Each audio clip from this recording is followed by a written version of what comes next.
welcome back to DM Prep. My name is Ian and I will be your DM for today. Today we are prepping episode 15 of the Gilded Troll plays Curse of Strahd. So, when last we left off, the heroes were at the Wizard of Wines, and the reason that they were there was because they got to the vineyard and found that it had been absolutely destroyed. So they went back to the Wizard of Wines, having ignored the hook to... I already opened Wizard of Wines, that's already where I was.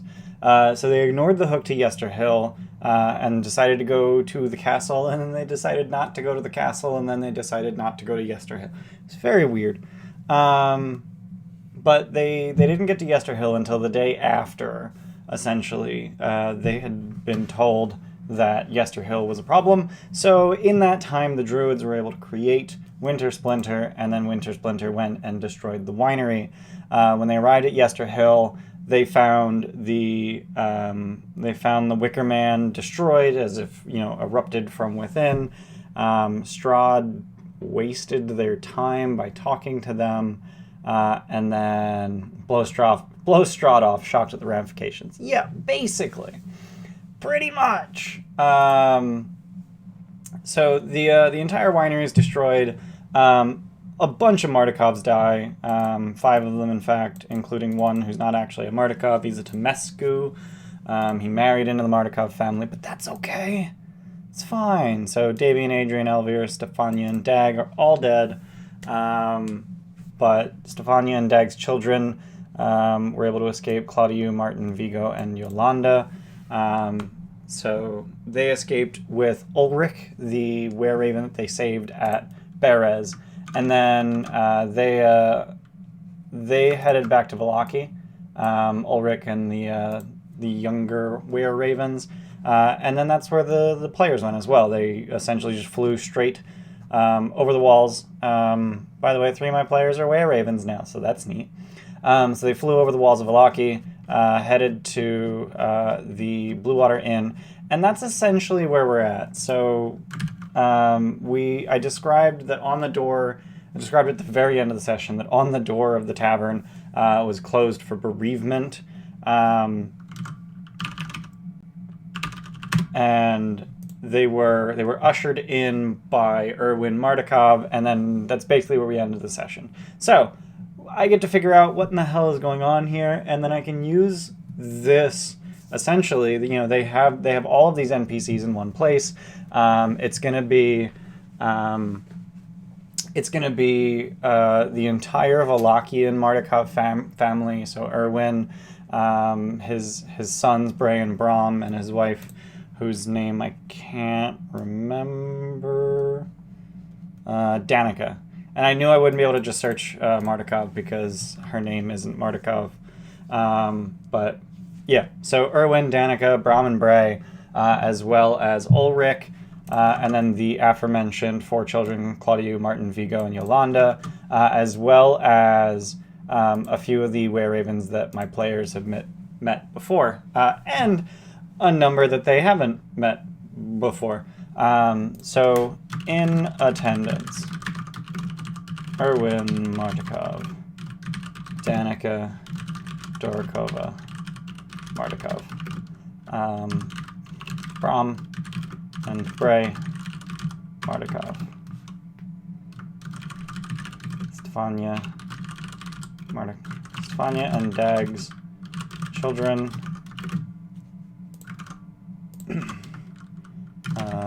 Claudiu, Martin, Vigo, Yolanda.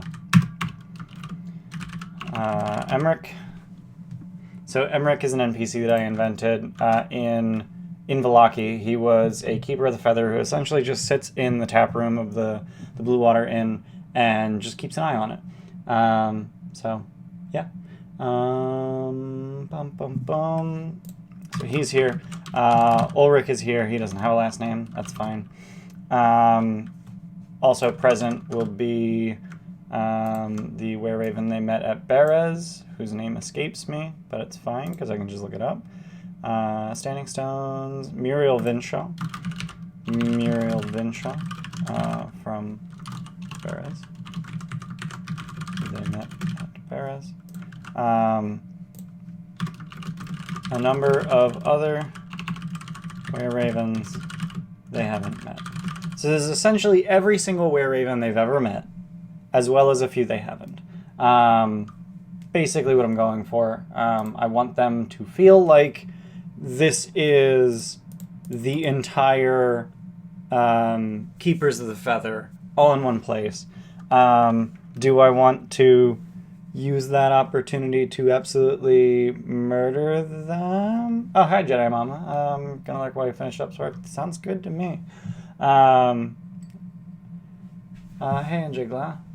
Just got done with teaching class, time to grade and listen to DM prep. Nice! So yeah, I want them to feel like this is the entire Keepers of the Feather, because essentially it is. It's not a humongous secret society, and you know they should feel like this is a big deal to the Keepers of the Feather, because they essentially lost a patriarch. They lost Davian, as well as two of his children, and then a son-in-law as well. So they lost quite a number. They lost 5 out of their 25 or something like that. It's kind of a huge loss. As well as losing the winery. So this is as much a funeral for the winery as it is for the Mardikovs themselves. So Erwin, distraught at never patching things up with his dad. We're gonna turn on word wrap. Reconciling. I'm gonna turn on word wrap, and then I'm going to never use it. So Erwin is distraught at never reconciling with his dad. So Erwin has a history. 10 years ago, a gem was stolen. In my game, it was 15 years because I couldn't remember what the number was. So I pulled something out of my ass, and it stuck. The players remembered 15, so I'm stuck with 15. So 15 years ago,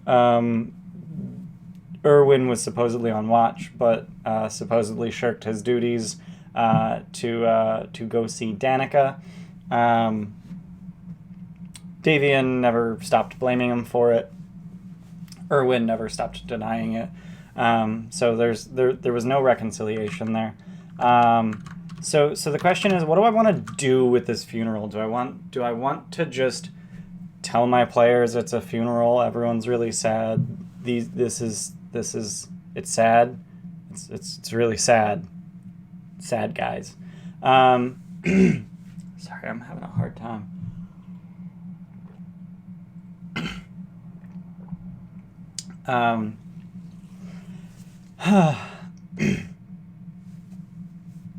So, yeah, I mean, funeral's a good way to tie in some skeletons in the closet with the active concerned parties. It's an intrigue initiation scene. Yeah, so with Erwin, he never got to reconcile with his dad. Danica, obviously, Davian would obviously hate her, just hate her. He probably never met his grandchildren.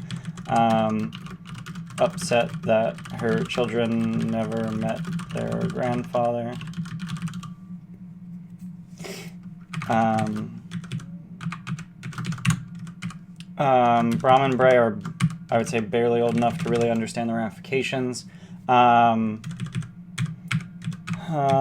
Ulrich, glad to see the PCs. Happy to be free from Beres. Obviously distraught, but glad he was able to save the children. So yeah, there's going to be a lot of distraught, but narratively, I think the question is what do I want to do with this? Having been to too many funerals, it always seems to start with a fashion show, some gossip in the establishment. I mean, that's interesting. Establishment of pecking order before the inheritors give their speeches. I mean, I don't think there's really going to be a pecking order here. Erwin is now the only living son of Davian. All of Davian's other children are dead. So given that this is predominantly a funeral for the Mardikovs, Erwin is clearly in charge here. Erwin's mom is not in the picture. I don't know where the hell she is. I'm guessing she died years ago or something. Yeah, no, like I don't think there's really going to be a pecking order, which is a hilariously apt phrase given they're all were-ravens. But yeah, I mean, like there's probably going to be a number of speeches. There's probably going to be several. So the way I'm just trying to figure out, because like I can just sit at the table. I can, ad lib fluffing up, making a funeral feel like a funeral. Like that's not a problem. What is a problem for me right now that I'm trying to solve is, what do I want to do with the funeral? How do I want this to serve the narrative, other than the obvious emotional low point that we already got out of last session when we found that the winery was dead, when we found the dead Mardikovs. Did the deceased have any affairs with someone? Not really. Illegitimate offspring? Probably not. Enemies in business that are ruthless enough to use a funeral as leverage? Literally no competitors. Was an adventurer whose friends revered. I mean, he was the leader of a secret society. As you walk in through the door, you notice a number of individuals you've met before, all with sullen or grieving looks on their faces, half masked by tankards. Among them, several keepers of the feather, Erwin Mardikov motioning at people, shifting tables, benches, and wooden metal tankards. Some individuals more drunk than others. I mean, yeah, like it's really, how do I want this to? What do I want this to do anything other than make the players feel bad? And I've been asking that question over and over for the last 5 minutes, and I haven't come up with an answer. So I think the answer might be no. I think it's literally just going to be, let's spend half an hour wallowing in our failure as heroes. I'm having a really hard time today.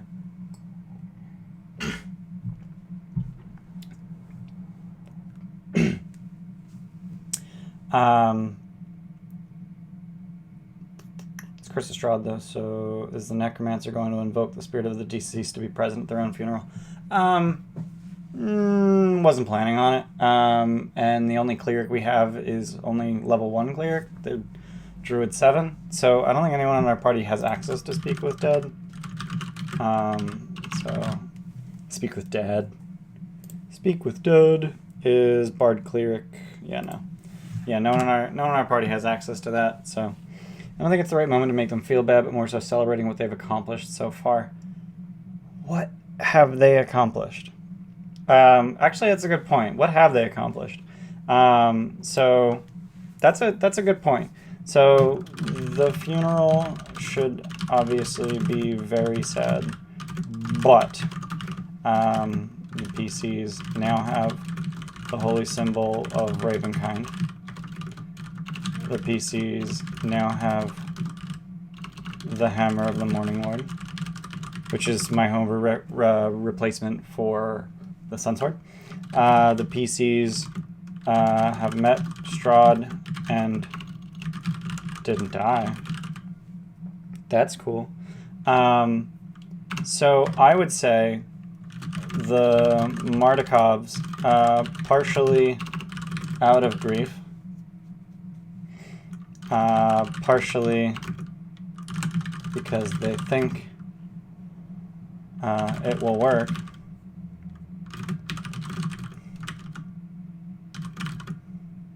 push the PCs to take the fight to Strahd.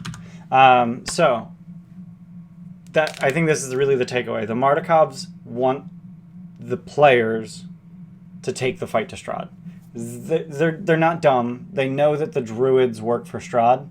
They know that the druids... Oh, that reminds me, the druids work for Strahd, so Snark should probably get a few saves against Charm. I'll have to take note of that. Check how many times Snark got hit by a druid berserker. He gets that many saves against Strahd's Charm. Here, I'm going to put this right at the beginning.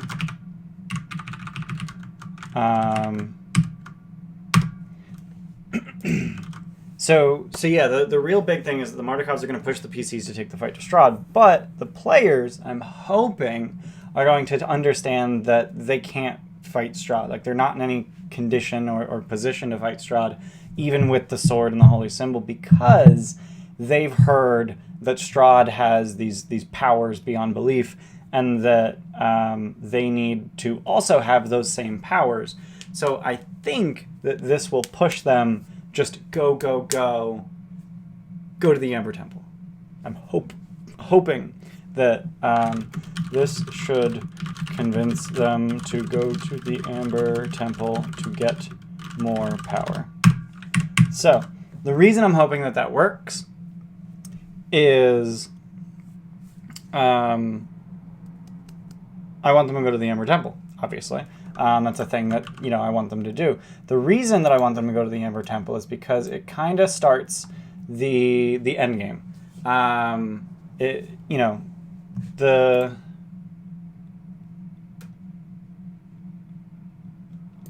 Mardikovs would be able to tell them, like, he is the ancient, he is the land.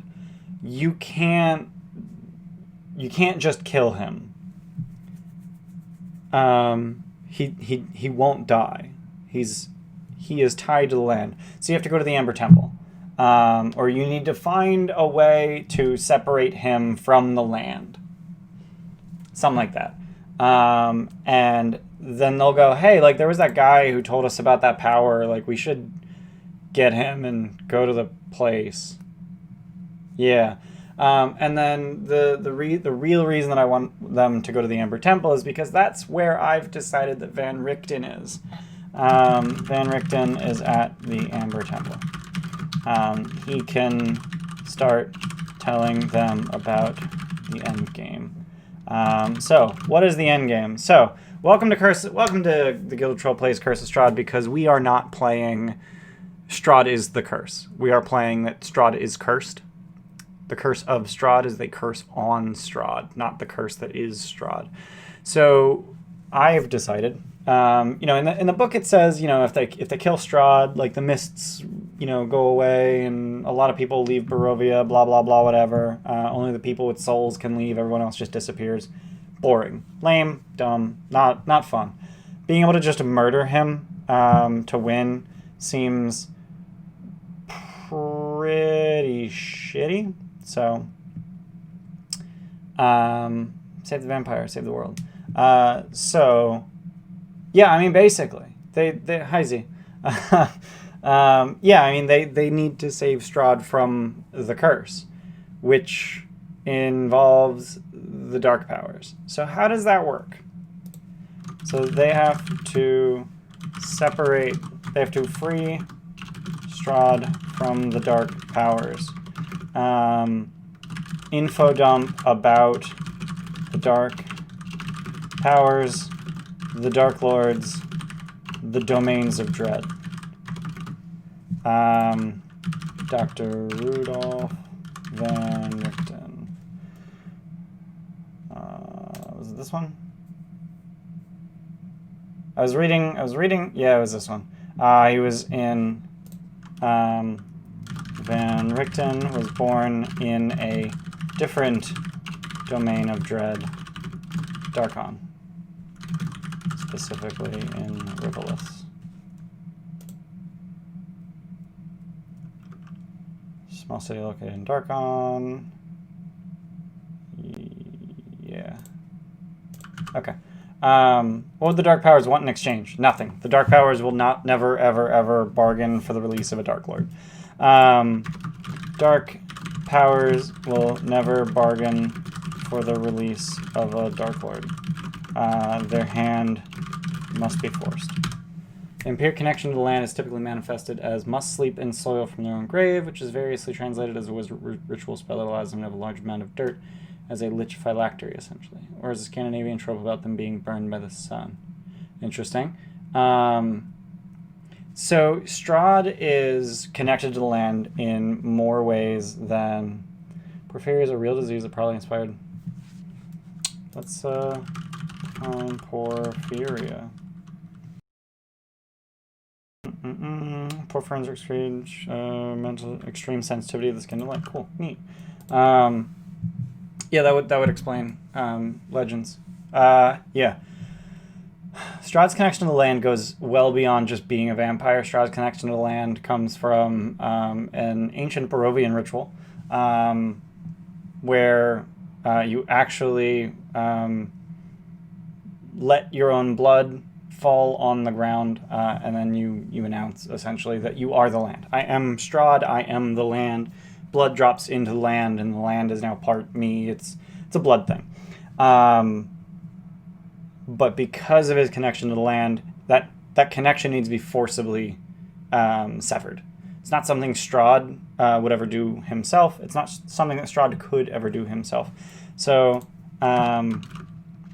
Van Richten came to the Amber Temple to research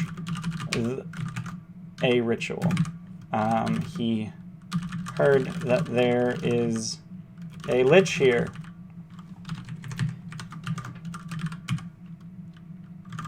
It's an elemental magic thing making this form of vampirism. Negative earth quasi-elemental phenomenon. I don't know if it's elemental. It's a little bit more nebulous than that. I don't think there was any. So when Strahd came to what is now Barovia, 400, 500 years ago as a conqueror, he wasn't a vampire. He was nothing. He wasn't even anything magical. Like, he didn't have the gift. Even though Baba Lysaga did stuff to make him be magical. Anyway, he, the whole ritual of, I am Strahd, I am the land. It was a ritual. It was a ceremony, if anything. It wasn't anything magical, I don't think. But when he became a Dark Lord, when he was trapped in this domain of dread, it transformed him a little bit. I forgot to update that. Subs can connect to Discord. We don't have any exclusive channels anymore. We decided to make all those channels just public, so I'm going to change that real quick.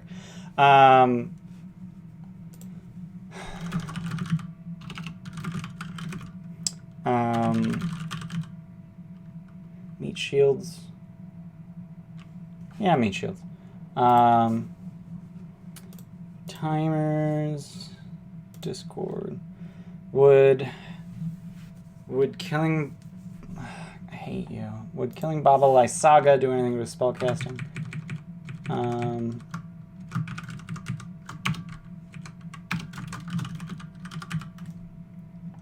No. So she did a bunch of stuff to him when he was an infant to ensure that he had the gift. We can see that in here. Baba Lysaga.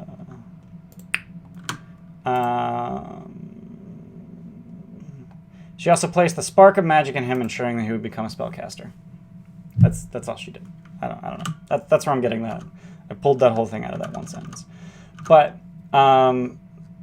so Van Richten came to the Amber Temple to research a ritual. He read that there's a lich here, but he needs meat shields because he is but one man, and there are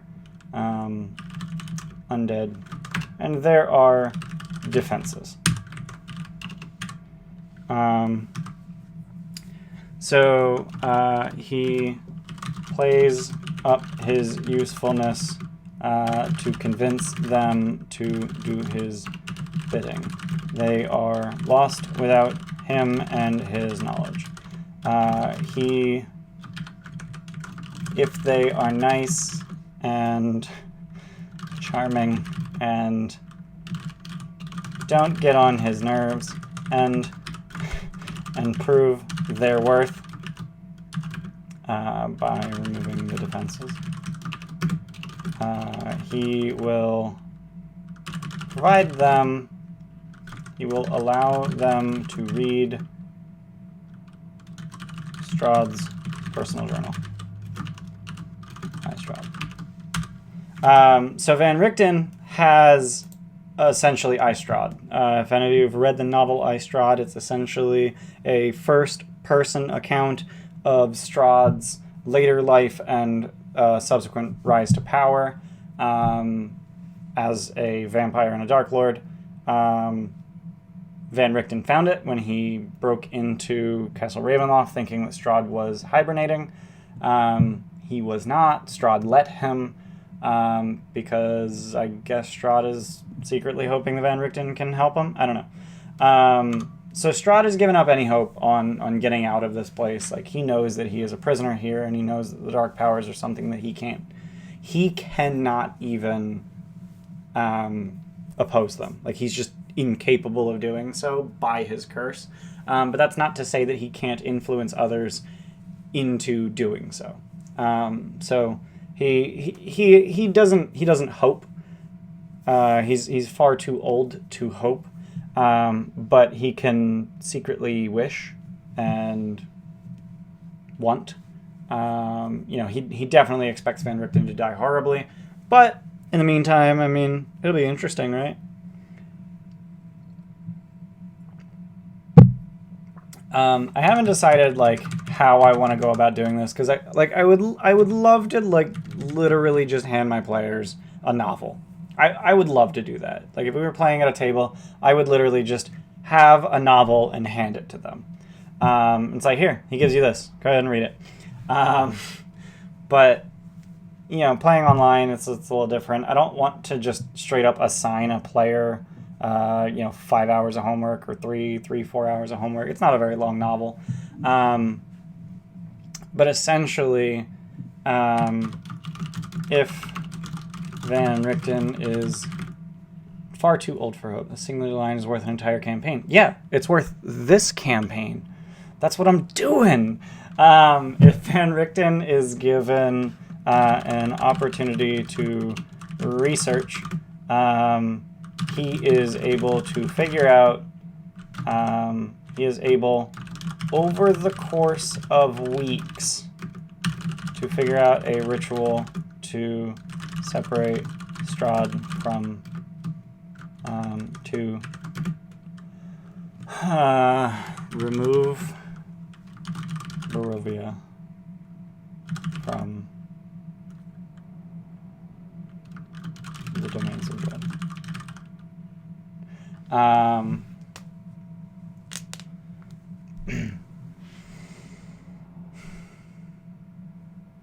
You just give them a PDF of it, be like, there's some valuable info here if you'd like to read it. Yeah, I mean, probably. That's probably what I'll end up doing. Van Richten doesn't want to do this. He'd rather just kill Strahd. But he knows that, but he would also learn during that research that as a Dark Lord, he is immortal. So Van Richten wants to rid the world of vampires, and the only way to do that is to kill every last goddamn vampire, but given that Strahd is a Dark Lord, he can't kill him, he's immortal. So Van Richten wants to remove him from the Dark Lordness so that he can kill him. Van Richten knows that this is mercy. He knows that this is, doing Strahd a favor because Strahd is trapped here. But he also knows that this is the only way to go about it. Van Richten knows how to move from one domain of dread to another.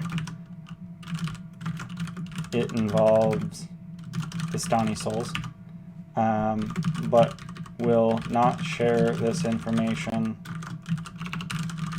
willingly.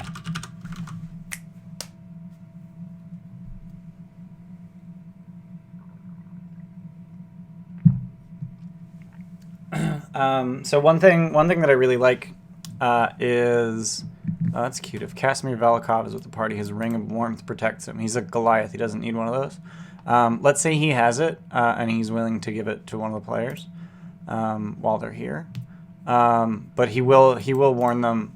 Casimir will warn them that they need cold weather gear because it's very, very cold. -10 degrees Fahrenheit.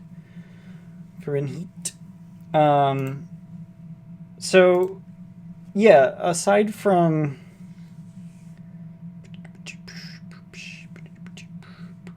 your bog standard Amber Temple, I could probably demiplane hopping. Yeah, basically. So Van Richten has a Ring of Mind Shielding. Ring of Mind Shielding. Van Richten has a Ring of Mind Shielding that houses the soul of a Vistani, and while he's attuned to it, he can go to another. He's able to move from Domain of Dread to Domain of Dread. He's not able to leave.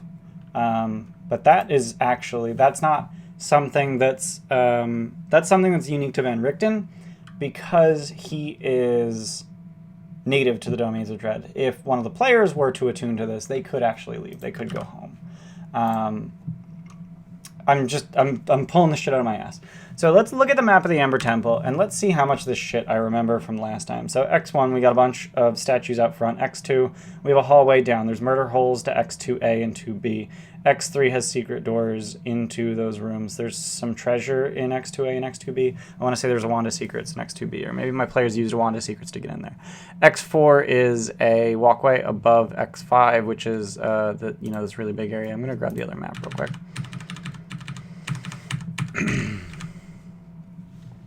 Wand of Secrets is on corpse in X2. Good to know. Does Irina have a soul? Yes, Irina has a soul. She has the soul of Tatiana. So that's why Irina is Tatiana. X15 has a bunch of berserkers and a wolf. X1A is a backdoor in that'll get you into X15. I don't remember what X16 is. I don't think it's important. It's like a scroll repository, but it's like empty. Same thing with X7. X6 has a hole that goes down and also some flame skulls in it. X8 doesn't have anything really notable in it. X16 is empty room. Cool. X9 is an amphitheater with a wizard and his imp or Quasit familiar. They're hiding from the Amber Golem that's in X10. He has a Shield Guardian's amulet. I don't remember where their Shield Guardian is. X11 is a balcony above X5. X12 is a broken chapel. X13, there's a murder hole. X14 goes downstairs. 23 is another balcony. 17 is a hallway with 3 flame skulls in it. Fun fact, a lot of people play the flame skulls as if they can see this entire room, but flame skulls only have so much dark vision. So if the players are not... so flame skulls have 60 feet dark vision. These are 10-foot squares, which means you can only see out to here. So as long as the players hug this wall, they can't... Her using that ring could fuck the Dark Powers game up, essentially breaks their hand. Yes, that is true. That is a solution for Irina. No, Irina's native here. Irina's native to Barovia, so she would be able to move from Domain of Dread to Domain of Dread, but still within the control of the Dark Power. She can't leave. She's not native anywhere else. So yes, the Flame Skulls can't see the easternmost part of X5. But if the Arcanoloth, who hides in the head of the statues, sees them, he might just cast Fairy Fire on them. And he might do so subtly, because that's a thing that I said I can do. And because they're lit up, now the Flame Skulls can see them, and now they can get fireballed repeatedly. X22 has a big old feast. There's also a magical ewer that can produce a gallon of wine per day. X20 has a model of Castle Ravenloft. It's not magical or anything, but sometimes there's a thing in it. X19 I don't remember being important. X18 I don't remember being important. I don't know why these secret doors exist. X24 is another chapel. Bunch of secret doors into X27, where Exathanter the Lich exists. X28 has Exathanter's phylactery. X29 is just a secret way into X30, which is a library that has every spell in the player's handbook on the wizard spell list from levels 1 through 5, and then there's stairs downwards. So let's look at the bottom floor.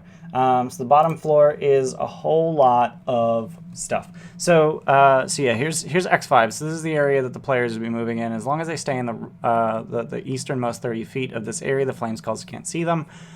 Here's the vault, which is guarded by a pair of amber golems. Here's a broken into vault, which is empty. There's a hole that goes into it from above. And then there's a whole lot of amber sarcophagi and a bunch of really boring rooms. In X32, there's 3 Barovian witches down here. I don't know what they're doing here. X33D, if I recall correctly, has a black slod. Death Slod? Some kind of Slod. He's invisible. He has a great sword. It's fine. This X31, 31A, 31B is a... X5 has the dude in darkness in the head of the statue that will nuke them. Yes, there's an Arcanoloth hiding in magical darkness inside of the head of the statue. As a fiend, he has Devil's Sight, so he can see through it, but players can't see him.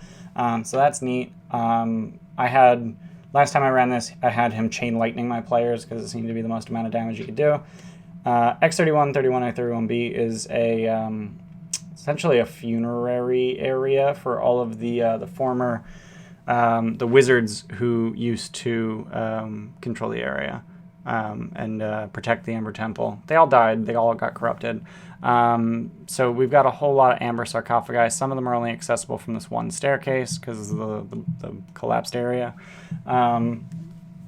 X42 is the downstairs. There's vampire spawn in the crates, and also these three sarcophagi are the three really important ones. One of them gives you the power of true resurrection, one of them gives you the ability to become a lich, and one of them turns you into a vampire. Not a vampire spawn, a vampire. He teaches, that is vampire.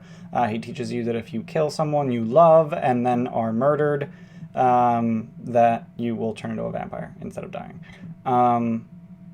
Yeah, that's Amber Temple in a nutshell.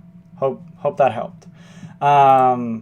Yeah, I just wanted to make sure that I knew Amber Temple so I don't have to read through everything. I don't know every single one of the vestiges, but I do want to stress this. And this is for you, the viewers, but this is also something that I will stress to my players. Vestiges are not dark powers. The dark powers, capital D, capital P, are the rulers of the domains of dread. They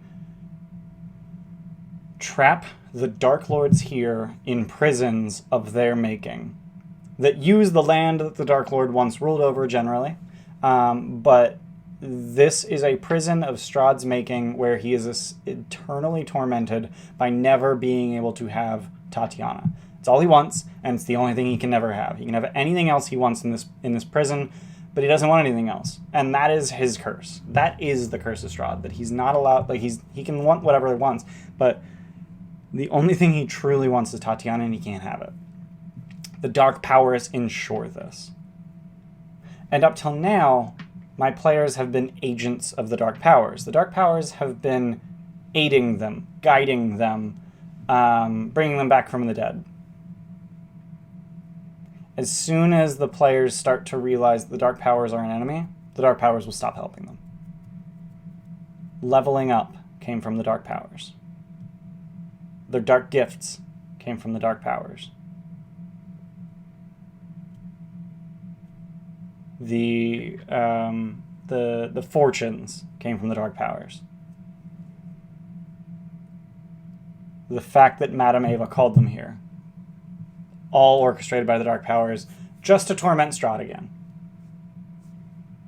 Now that they are actively, once they start actively opposing the dark powers, now they're enemies. No holds barred. No, pull out all the stops, go, murder. Dark powers are trying to end them. If the players ever actually try to, work with Strahd, then that's going to trigger, cataclysmic, murder events. I do love so much that players always think the Curse of Strahd means a curse that Strahd has placed on the land, but is actually a curse placed on Strahd himself. Can't wait to see the moment when my players find that out. Yeah, I also cannot wait to the moment my players figure that out.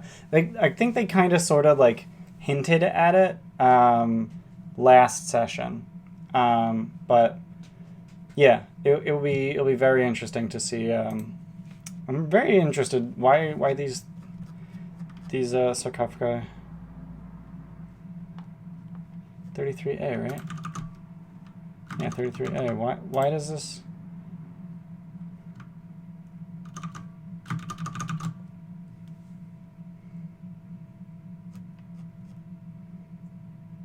Oh, there's flame skulls.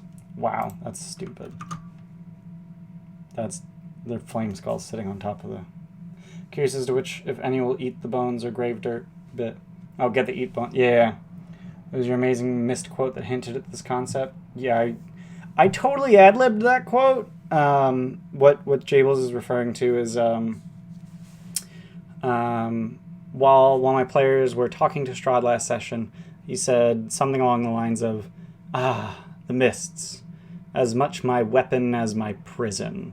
Yeah, I thought that was a really fun line. I enjoyed that. Nemameme says, the Dark Powers feel like a high school clique that formed a million years ago, and now they're all just bored millionaires picking out mortals because it's the only thing they know how to do. So the Dark Powers are predominantly a force for good in the multiverse. All of the Dark Lords in the Domains of Dread are irredeemably evil creatures. They were terrible in life, or willing to do terrible things in death, or any number of things that made them irredeemably evil in the eyes of the Dark Powers, at least. And the Dark Powers essentially exist to imprison those Dark Lords. Could they just delete them from existence? Probably. But is torturing an evil person evil? Debatable. Debatable, honestly. It is honestly debatable whether torturing an evil person is an evil act. Kind of requires that you define evil. So, yikes. What makes a person evil? Is an evil person just a person who does evil things? It's a question that maybe my players will ask one another. It's a question that I don't have an answer for, and I don't think anyone has an answer for. So yeah, it will literally take Van Richten weeks to. I think leaving it ambiguous is a good way to deal with it. Absolutely, yeah. Don't tell them like this is a good thing because they're doing evil things to evil people.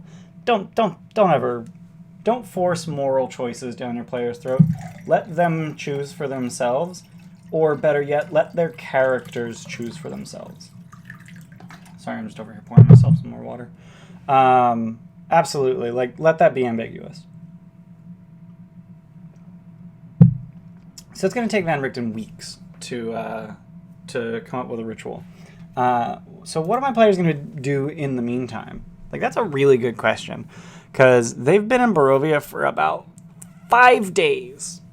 It's like day 5 of their stint in Barovia. They have not been here long at all. Players can make their own terrible choices, and they most certainly will.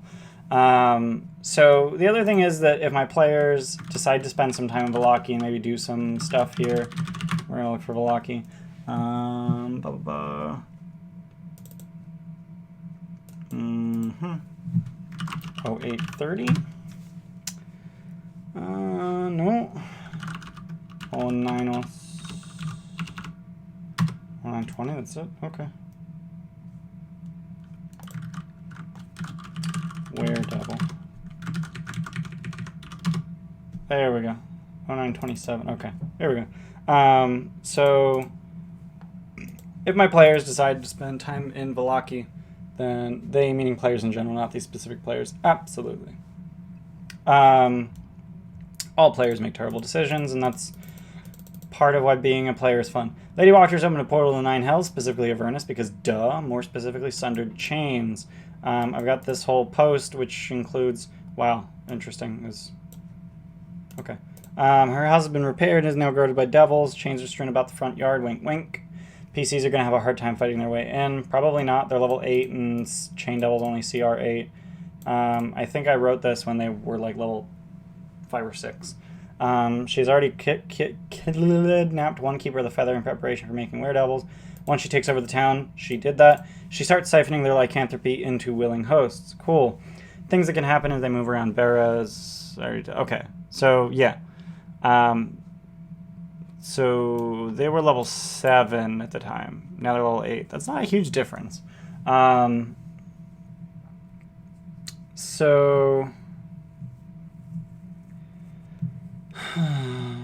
Yeah, so I think I want 2 Chain Devils. Yeah, we're just gonna bump that to 2. Wait, but why would it be obvious it would be Avernus? JK LOL. Yeah, maybe because I've run Baldur's Gate Descent into Avernus, so I'm vaguely intimately aware of Avernus. I'm vaguely aware of very many things in Avernus, and I'm intimately aware of a few others. So yeah, they could go deal with Valaki. If not, Valaki's probably gonna get shittier and shittier and shittier, and that's fun. That's fun for Strahd. He kind of just wants them to all kill themselves, and the souls will just reincarnate. It's fine. And he can rebuild the town when everyone's dead. When everyone is dead, he can just use an undead army to rebuild the town, and then have people just like move in, and then there'll be like tales of the city that disappeared and reappeared. Ooh. Yeah, I think this is about it. And by I kind of blazed through a lot of things, and I kind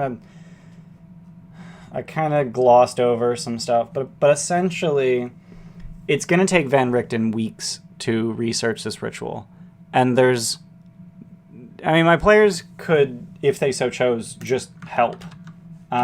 They could spend just weeks here helping. If this would actually be a good opportunity. So here's something that you can talk to your players about. This would actually be a good opportunity for one of the players to stop playing for a little while. If they wanted their character to just stay behind and help an NPC research a ritual that is very important to the campaign, but not interesting to play at the table, then while the rest of the players go do stuff, that one player can just say, okay, I'm going to retire my character until you guys finish this. I can't play for several weeks. Spend weeks here. What's going on elsewhere? Exactly. So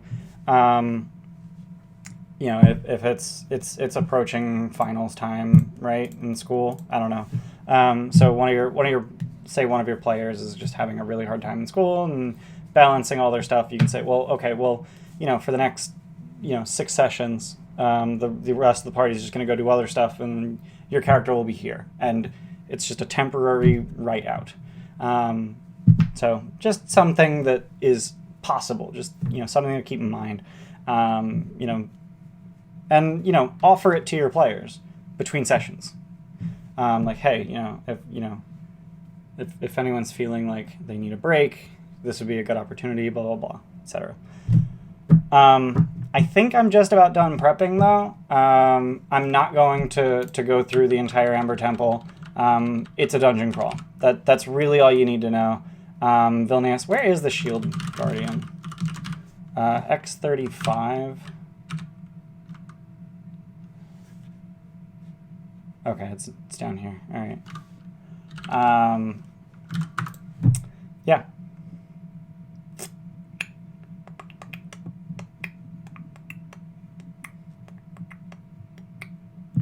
Oh, and I forgot to mention, in this hallway, this scorched dude. Wow, he is a really scorched dude. Holy shit. That's a very scorched dude. He got murdered by flame skulls, and he's carrying a Staff of Frost. Is this a good week for a summon? Abso-fucking-lutely. So I'm guessing that it's going to take... Okay, so my players they need to go... So I'm hoping that the Mordecobs will be able to railroad them up to the Amber Temple. Once they get there... so we're going to go Lands of Barovia, Areas of Barovia. Why don't I just pull it up on Roll20? So we're going to go to Barovia. So they're in Vallaki right now, and they need to pick up Casimir, who's like right here. My players can fly, and they know that they could literally just go up the Luna River. I don't know if they're going to think, oh, well, can we like polymorph Casimir into something small and then carry him up to Solinka Pass. I don't know if they're going to think of that. So if not, they're going to have to follow the roads. Like if they can't find some way to carry or allow to fly Casimir, they're going to need to... Actually, polymorph wouldn't even last long enough because it only lasts an hour, and they fly... Even if Tiny isn't slowing them down, they only fly 5 miles an hour, so it's not enough to get them there. Unless they wait until they're like at Berez, and then they start flying, which would probably be smart.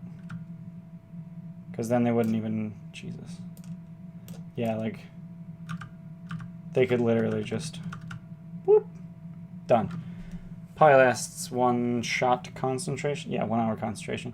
Yeah, so if they polymorph him from Bearez and then fly up, they can get there in an hour as long as Tiny isn't slowing them down with a 30-foot fly speed. Which, I mean, you can just sit on, like, Rubek's back in hybrid form or something. Like, it's certainly a thing that they can do. But if they don't think to fly up Tselenka Pass and skip all that stuff, then I need to prep Tselenka Pass. But again, I've run this adventure before. It's not complicated. There's a gate, there's fire in it, there's a tower, there's some stuff there. Hi, Tim. How's it going? The statues are petrified of rocks. If the characters bypass the gatehouse, that's neat. So my players bypass the gatehouse flying the other direction. So if they bypass the gatehouse flying this direction, then they get to fight some Vrox. Probably should have had that happen when they were flying over last time. Curtain of Green Flame. Guard Tower. Boring stuff. Western Arch. Stone Bridge. And then we have special events. We have the Rock of Mount Gaucus.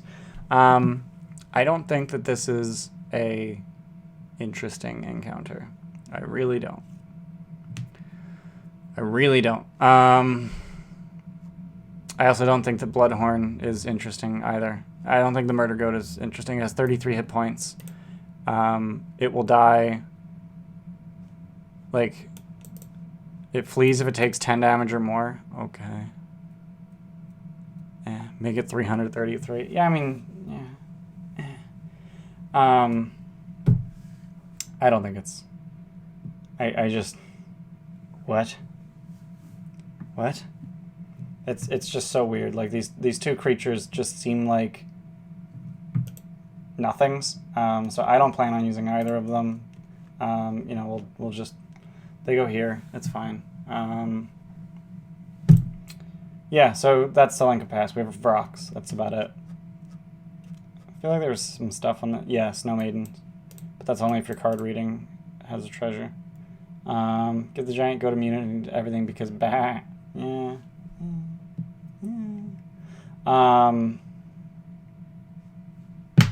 Boring. Yeah, Cloaked Rider is a manifestation of Strahd von Zarfich. Neato. Maybe it's a Baal spawn. I hate you. I hate that you made me do that. But yeah, that's DM prep. Thanks for being here. Hi, Whirlwind Hunter. So yeah, so thanks for being here. And we will see you guys next time.